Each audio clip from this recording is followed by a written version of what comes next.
Egypt, a land of eternal mystery and intrigue, of great expeditions and incredible discoveries.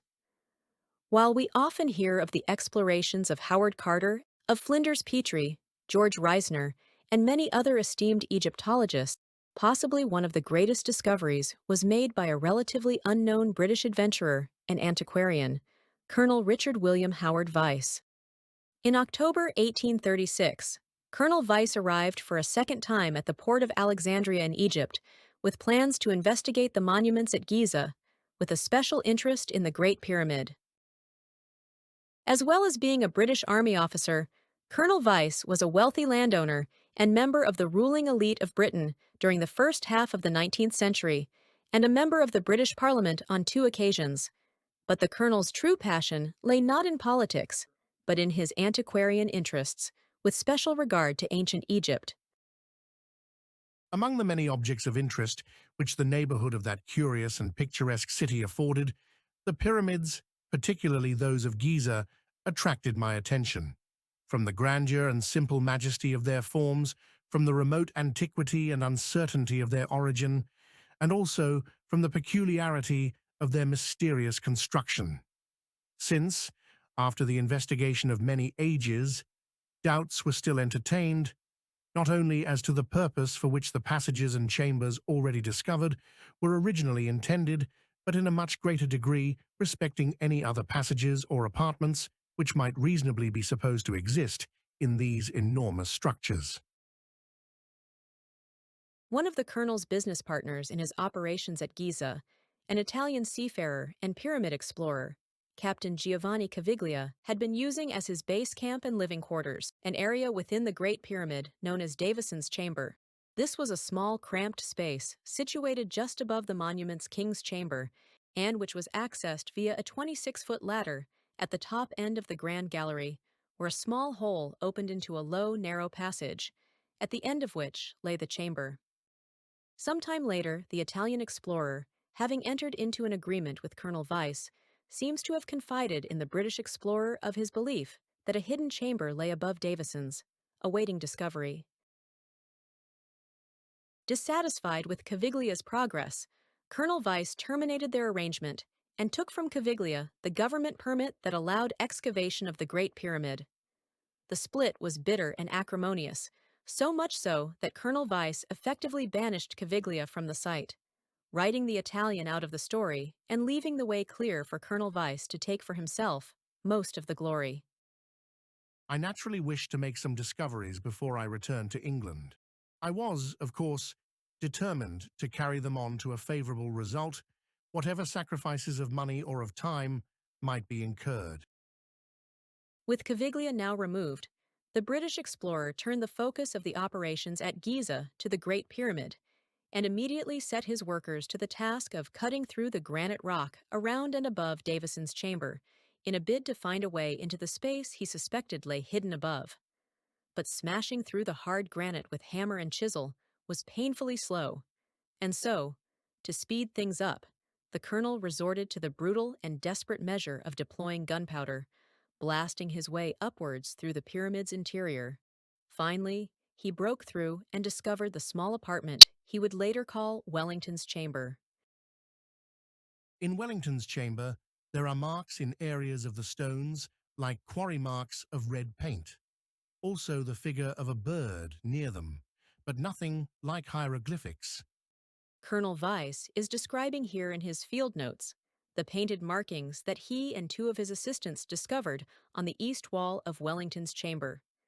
There is no mention here at all by the British explorer of the Royal Cartouche that seems to have been found at some other undisclosed time on the chamber's western wall.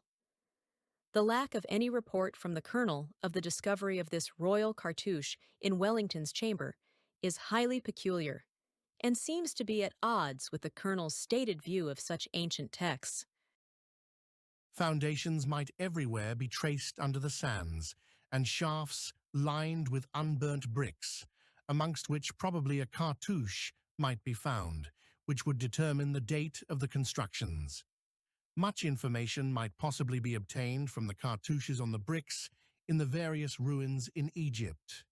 Why Colonel Vyse while able to recognize and understand the importance of the cartouche, made no mention of the royal name seemingly found in Wellington's chamber, the first royal name ever found within the Great Pyramid, and which surely would have been the colonel's eureka moment, seems all the more baffling. Finding Wellington's chamber devoid of any burial or treasure did not seem to dampen the colonel's hopes. I still entertained great hopes of finding a sepulchral apartment, and therefore directed that every exertion should be made to get above Wellington's chamber. Over the next 2 months, Colonel Vyse, using his gunpowder archaeology, continued to blast his way upwards through the interior of the Great Pyramid and managed to discover 3 more hidden chambers, which he named Nelson's Chamber, Lady Arbuthnot's Chamber, and finally Campbell's Chamber, the topmost and last of the 4 chambers discovered by the British explorer. The colonel's hopes of finding the true burial place of Khufu and all of the attendant treasure that was normally associated with the burial of ancient Egyptian royalty had not been realized. All that the British explorer claimed to have discovered in the otherwise empty chambers were some crudely painted red ochre markings situated on many of the wall and roof blocks of the 4 vice chambers, some of which presented the various royal names of Khufu, the builder of the monument.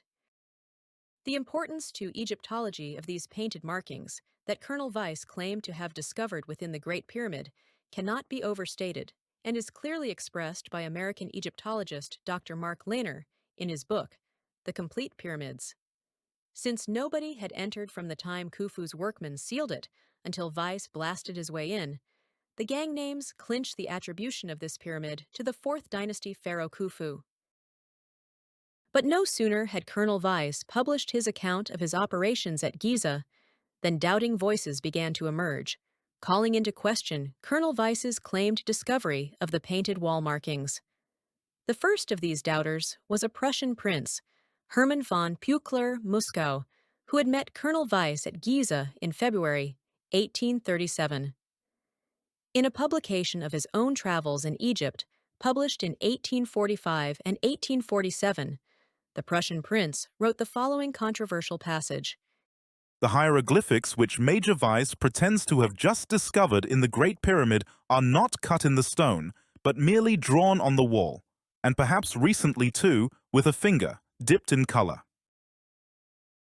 The next allegation of fraud against Colonel Vyse came from a Mr. Walter Allen of Pittsburgh, Pennsylvania, who claimed that his great-grandfather, a man named Humphreys Brewer, had apparently worked with Colonel Vyse at Giza in 1837 and is said to have witnessed fraud occurring at the time.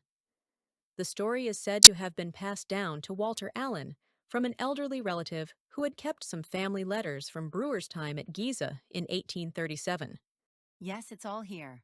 It says, had dispute with Raven and Hill about painted marks in the pyramid. Faint marks were repainted, some were new. Did not find tomb. But it seems the passage of time has muddled events somewhat, because while Walter Allen's great-grandfather may very well have been in attendance at Vyse's encampment at Giza and witnessed a quarrel between the colonel's men, it seems likely that it was not Brewer himself who was at the center of the dispute, but another man named Mority, who intriguingly was Colonel Vyse's personal servant. Though absent from his published account, in his private field notes, the colonel presents a very similar account of a dispute between some of his men at Giza, in which he effectively banishes one of the men from the site. Mority quarrelled with Mr. Raven. I discharged Mority, paying him by a receipt received and bills for him to sign. I afterwards walked with Sir Robert and Lady Arbuthnot. Although Colonel Vyse does not state the nature of this dispute in his field notes, if his account refers to the same event that was passed down to and told by Walter Allen, then this would effectively corroborate Allen's account of the events at Giza in 1837. Was this dispute between Mority and Mr. Raven the result of Mority's anger at having witnessed Mr. Raven painting fake markings into the chambers?